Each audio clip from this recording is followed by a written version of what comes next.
Bien, voilà, nous allons donc reprendre le cours.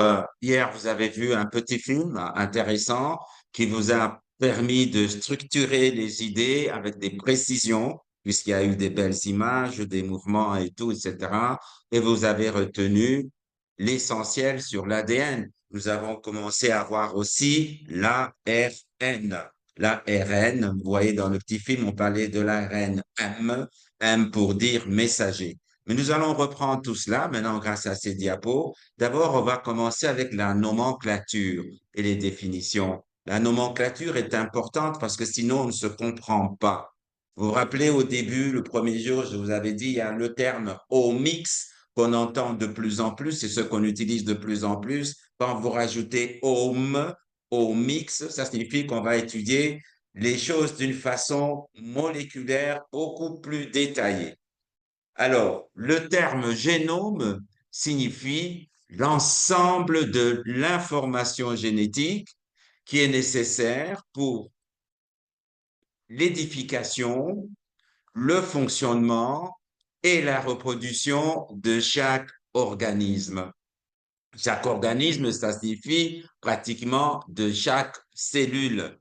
Nous avons vu le premier jour que le génome représentait ce qu'on dit le code génétique, contient l'information génétique. Vous vous rappelez l'exemple que j'ai donné de la lettre alphabet Morse qui permet de transmettre des messages grâce à la succession de certaines lettres ou de certains bruits.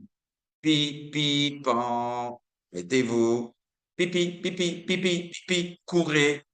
Vous vous rappelez? Eh bien, c'est la même chose pour la génétique. Mais nous avons vu déjà que le morse dans la génétique, c'est une succession de bases, sucre, phosphate, qu'on appelle nucléotides. Cette succession de nucléotides, selon la position que ces lettres vont prendre, vont donner un message déterminé. Donc voilà, on revient sur les définitions. Génome, l'ensemble de l'information génétique nécessaire à l'édification, fonctionnement et à la reproduction de chaque cellule. C'est le génome qui permet donc la transmission de nos caractères d'une génération à l'autre.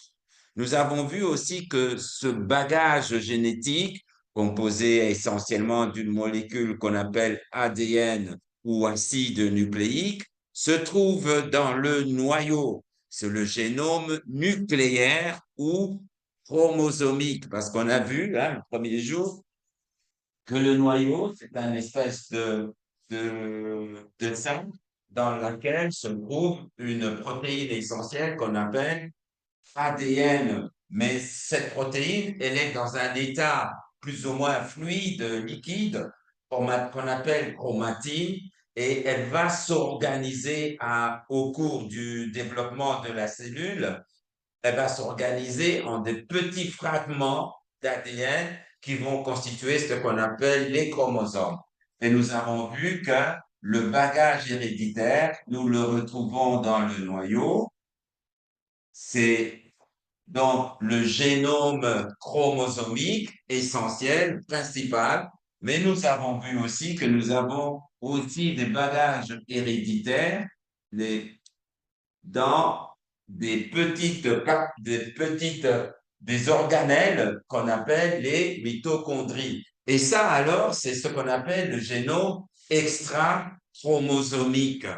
Donc, le génome comprend le bagage héréditaire que l'on trouve dans le noyau et dans les mitochondries.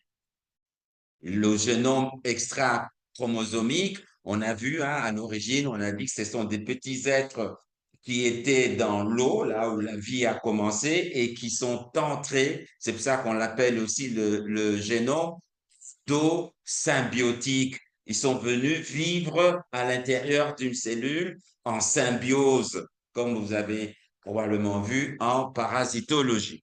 Le terme génomique, signifie la discipline qui recouvre la représentation et le séquençage des génomes.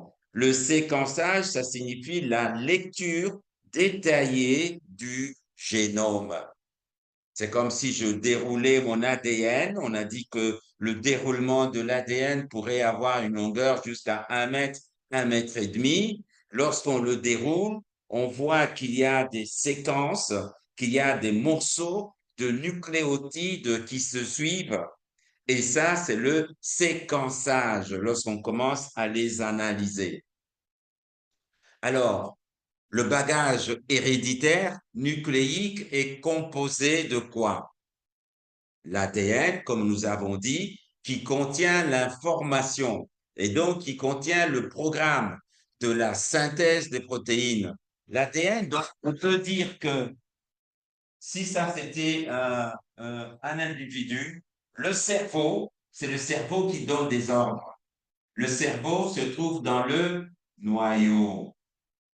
Le noyau égale cerveau de la cellule. Cerveau, c'est le noyau qui donne des ordres.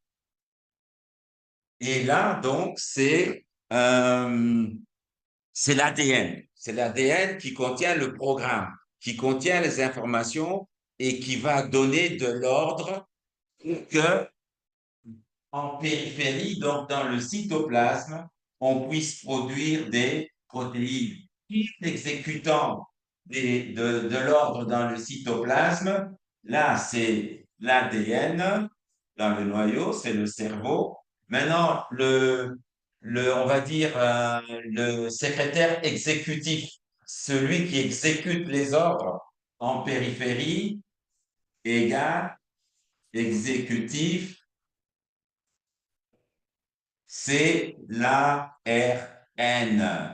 L'ARN, essentiellement l'ARN messager. Donc, c'est comme si vous avez un gouvernement, vous avez un président à la tête qui donne des ordres. Celui qui exécute, c'est le premier ministre.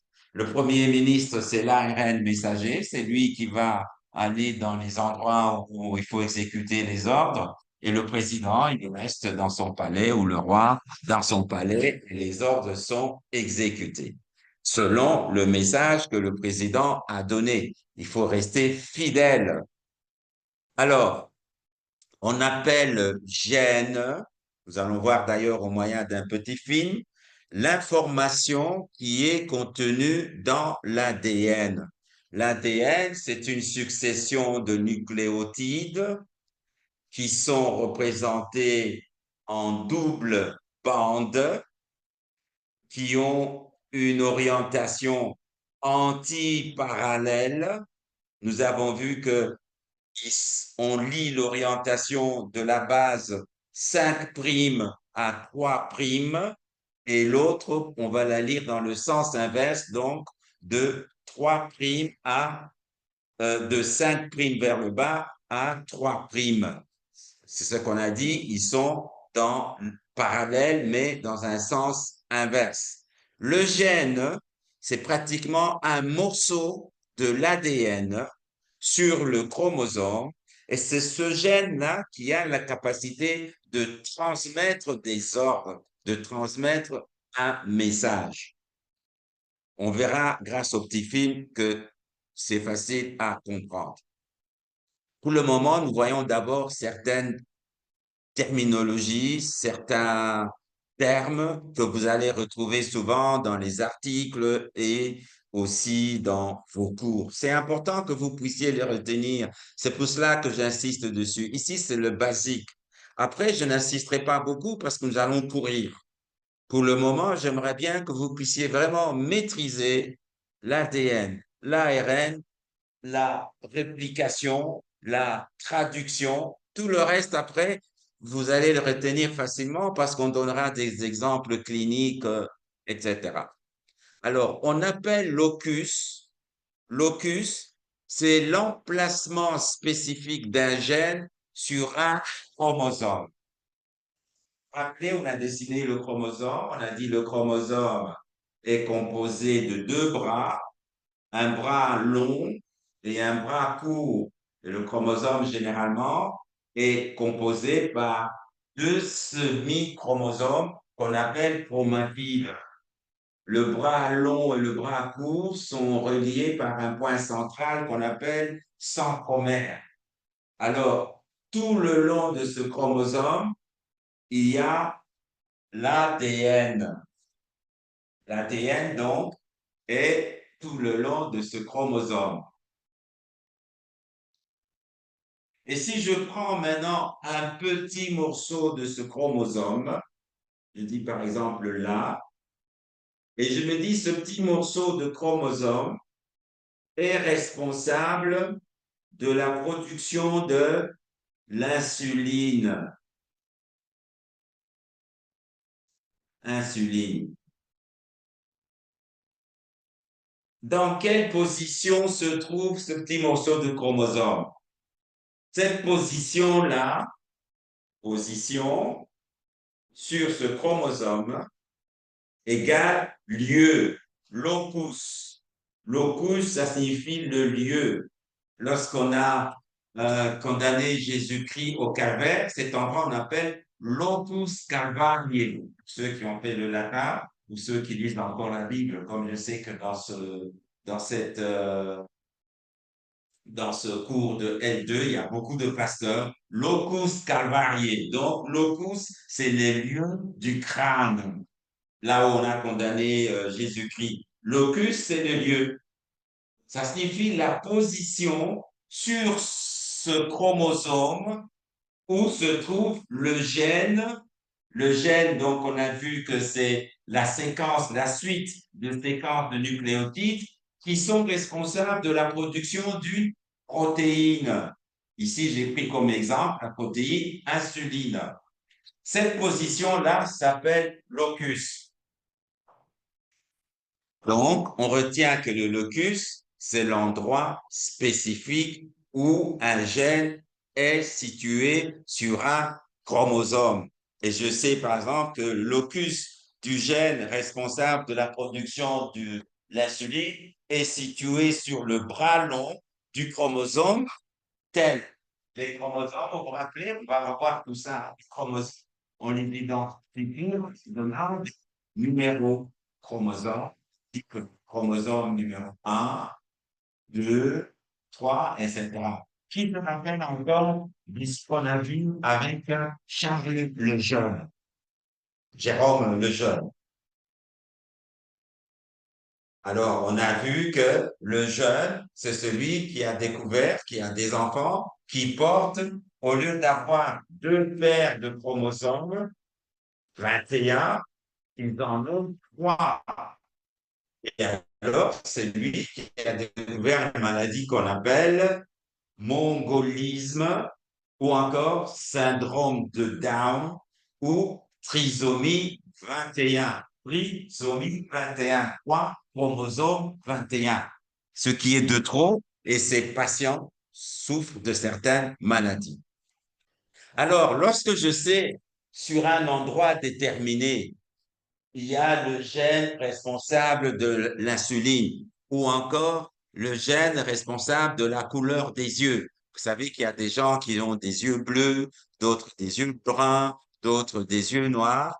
Tout ça, c'est lié au chromosome et donc à l'ADN. On appelle allèles les possibles différences qu'on peut avoir sur un même locus donné. Donc, sur cet allèle-ci, sur ce chromosome, ce morceau de chromosome, ce gène-là, le gène responsable de la production de l'insuline, situé sur le long bras du chromosome X, ce gène-là a deux possibilités parce que nous recevons des gènes de papa et de maman. Sur ce morceau de gène-là, et vous vous rappelez que les gènes, c'est une séquence de nucléotides,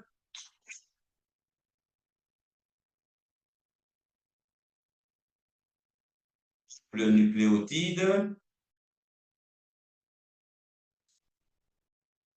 sur ce gène-là, sur le même gène, je peux avoir deux allèles. Ça signifie quoi? Si le gène, l'allèle, je peux avoir deux allèles. L'allèle qu'on va appeler allèle numéro 1 et puis sur le même gène, je peux avoir l'allèle numéro 2. Alors, supposons que l'allèle numéro 2 est comme ça.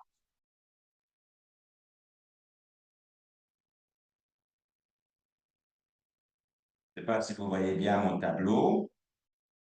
Alors, question, est-ce qu'il y a une différence entre l'allèle 1 et l'allèle 2? Regardez la suite des séquences de nucléotides. Là, par exemple, j'ai le nucléotide cytosine, adénine, adénine, cytosine. Et si je dois écrire, je vais écrire C, T, cytosine, non, plutôt C, A, et puis encore C. Donc, l'allèle ici, le gène ici qui produit l'insuline, a comme séquence, je représente, hein, il peut avoir euh, 200 nucléotides, hein, mais ici j'ai représenté juste 4 morceaux pour que vous puissiez bien comprendre. Il peut avoir C, A, C, et ça, c'est l'allèle numéro 1. L'allèle numéro 2, est-ce que l'allèle numéro 2 présente une différence par rapport à l'allèle numéro 2, numéro 1? Bon, l'allèle numéro 2, qu'est-ce que j'ai là? Là, j'ai A, et puis j'ai C, et puis j'ai A, et puis j'ai C. Est-ce que c'est la même chose? Non, c'est différent. Parce que là, pour lire, je commence à lire A, C, A, C. Mais là, c'est C, A, C. Donc là, c'est le deuxième allèle, c'est différent. Maintenant, lorsque quelqu'un va hériter, nous héritons sur le même gène deux allèles. Si on hérite des allèles qui sont semblables, on devient quoi? C'est homogène. Alors, si cet allèle C, A, A, pardon, C, A, C, et que le deuxième que moi je vais hériter de papa, de maman, c'est toujours C, A, C, les deux disent que sur mon locus, j'ai des allèles qui sont homogènes, qui sont semblables. Alors, on dit homo, les zygotes, les œufs, les cellules, les premières cellules de papa et de maman. Si maintenant ici je reçois C, A, C, et puis le deuxième allèle qui est A, C, A, C, ici, ce n'est pas la même chose. C'est hétérogène. Alors on dit que je suis hétérozygote.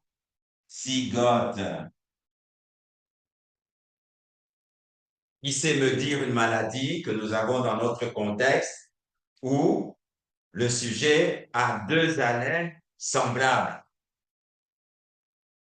Qui sait me dire cette maladie-là? Il a deux allèles qui sont semblables.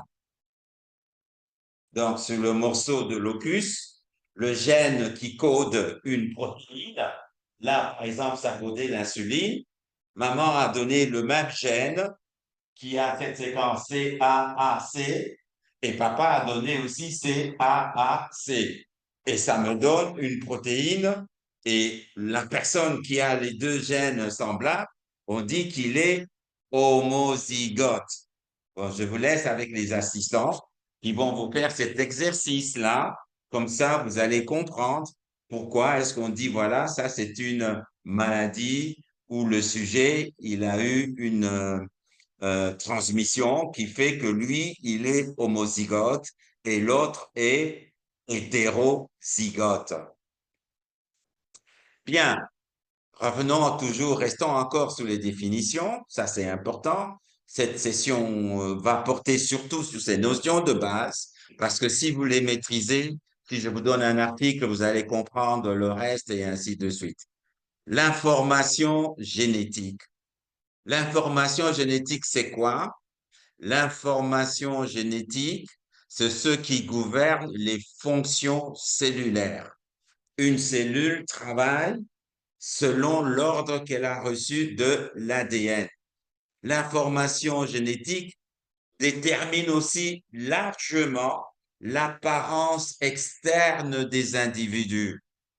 Vous vous rappelez, le premier jour du cours, j'ai donné deux définitions que je voudrais bien que quelqu'un me les rappelle. J'ai parlé de génotype et de phénotype.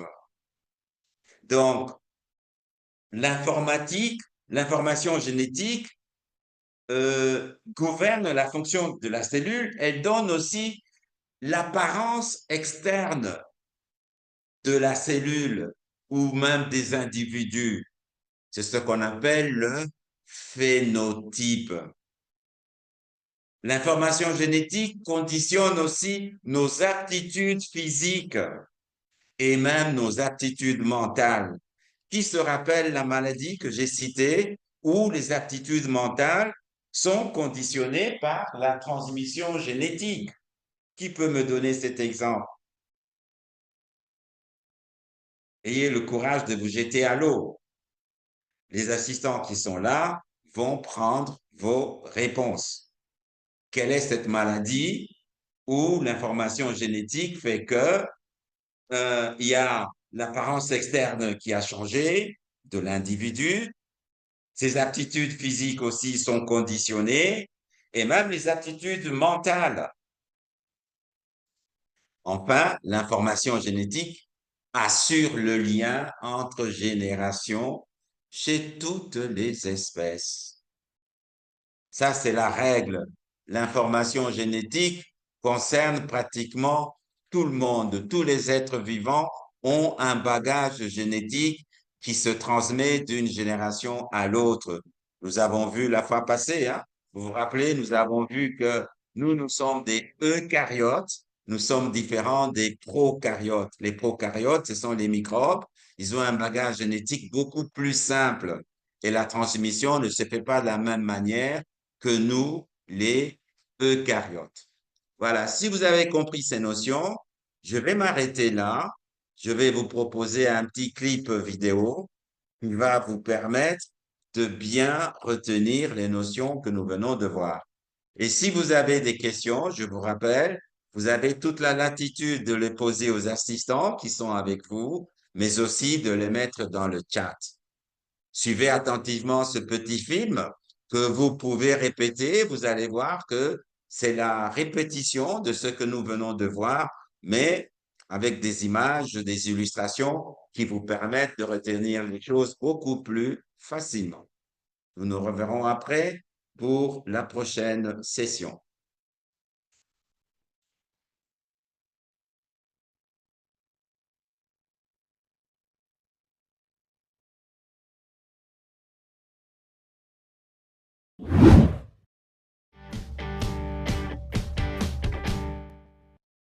L'ADN et les informations génétiques. Alors on va voir ici quelle est la structure, quelle est l'apparence de l'ADN, qui est une molécule chimique qui se trouve au cœur de toutes les cellules.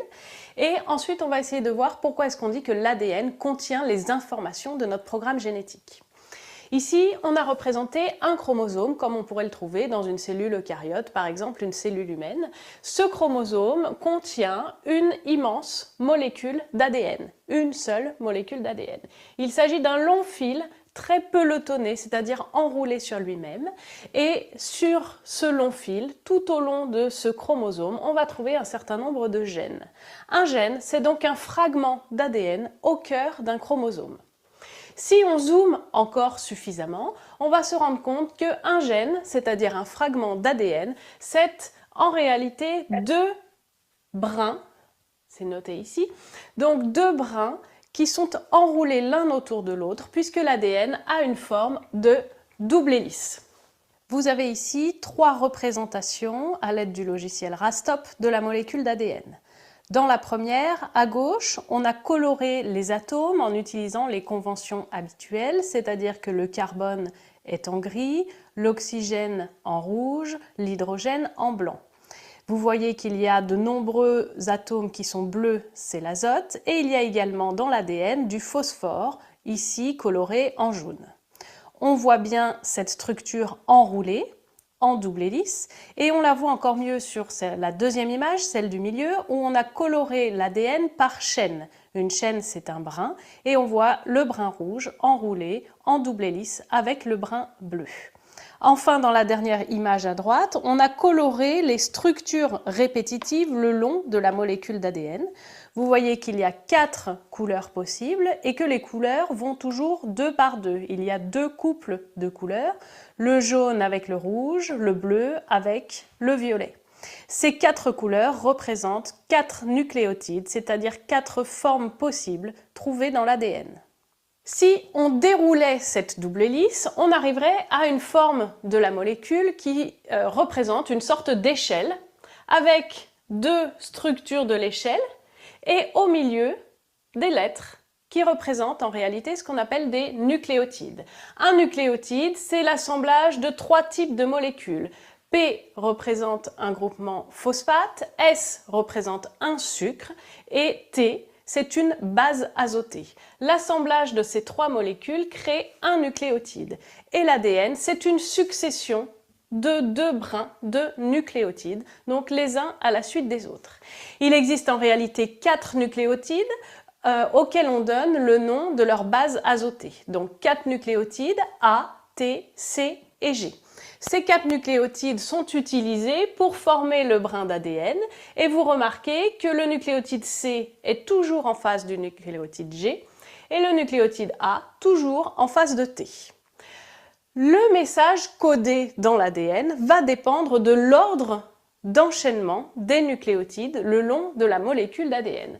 Si j'enchaîne T, A, T, G, le message sera différent de si j'enchaîne T, T, T, G par exemple. Donc chaque information génétique, c'est-à-dire au final chaque gène, est un enchaînement de nucléotides dans un ordre très particulier.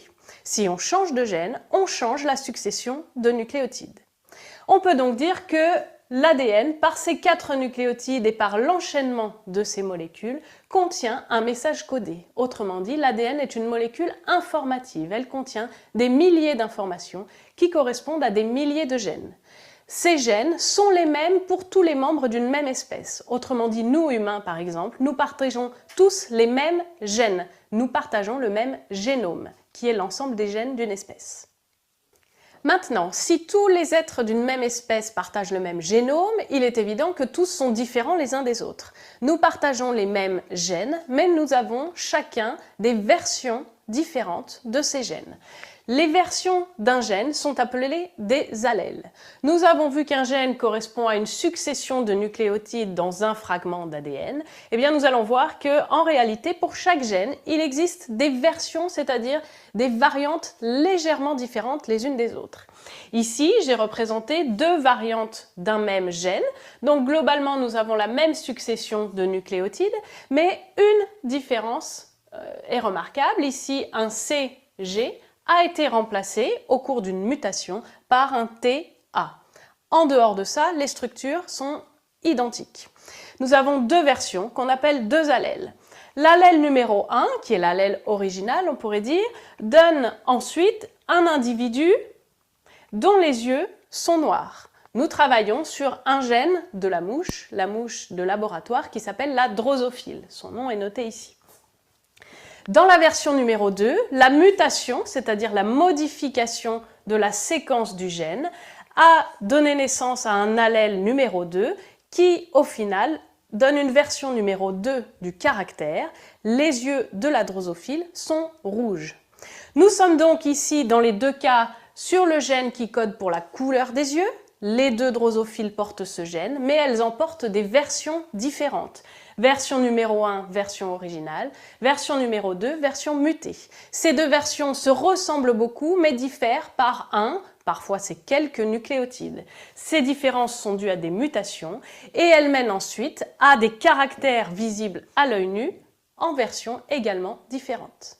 L'ADN est donc à la fois une molécule codée et informative, mais également une molécule variable. Nous avons 2 variantes d'un même gène.